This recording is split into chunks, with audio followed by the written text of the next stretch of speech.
Now, before we get into the corporate side, I've always felt that as we look at what we can change, what we will change, who we are and who we aren't, we have to look at staying true to ourselves as we look to get better in our communities and with our colleagues and with our customers.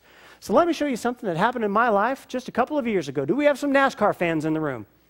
We do. Okay, what kind of drivers do we follow out there? Give me a shout of a driver you follow.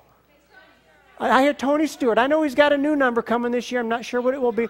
Hey, I follow Carl Edwards, the number 99 Office Depot Ford. How can you not like a guy who does a backflip out of his car when he wins a race? I will tell you, though, I used to follow Mark Martin, drove number 6 car. The reason I did is I thought anyone who's got the nerve, the guts to put Viagra on the hood of his car, there is my kind of guy. So 2 years ago, I'm walking down to my mailbox. Cruising down the driveway, I open up the mailbox, and there is my copy that month of Men's Health magazine. And who do you think would find himself on the cover of Men's Health magazine? Carl Edwards. And I looked at this magazine cover staring at me out of my mailbox. Ladies, my eyes are right here, by the way. And I stand there at my mailbox, and I said, my goodness, Carl is taking care of himself. Carl is a lean, mean machine. There is no way I'm going to show this cover to Jane, my wife, at all. I'm going to tear the cover off and say that mailman lost it again or messed it up. It's just ridiculous. But I made my way up to the house, and I thought, you know, I'm going to show this to her.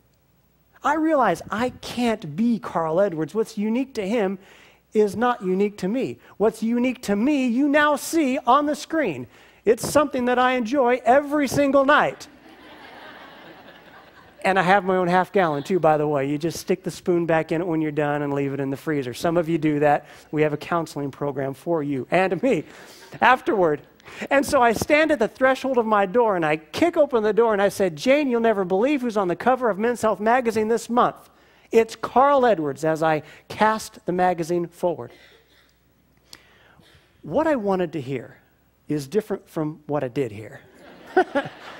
What I wanted to hear was, gee, Jeff, Carl Edwards is certainly taking care of himself, but you have to understand, there are wide differences between the two of you. He's 26 years old. You're now 41 years old.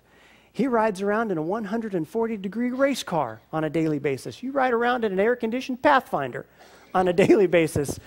He gets to the gym hours per day. You're lucky to get there hours per week. That's what I wanted to hear. I wanted to hear you're my kind of guy. I like the fact that you're getting soft here and your hair's turning gray and your hair's turning loose and you're just my kind of guy. But do you know what I heard from my classically educated, classically cultured Welsh bride? Dang. And she didn't say dang either. And my fragile male ego was then cast upon the tile in our entryway as I crawled back into my office and canceled my subscription to Men's Health. I told him to keep the prorated amount. I didn't want to add insult to the injury. Who you are, who you aren't. Staying true to yourself. Staying true to what you know is right for Hugo. Staying true to what you know is right for Denton. Staying true to what you know is right for Sapulpa. Staying true to what you know is right for your customers. And staying true to what you know is right for your colleagues.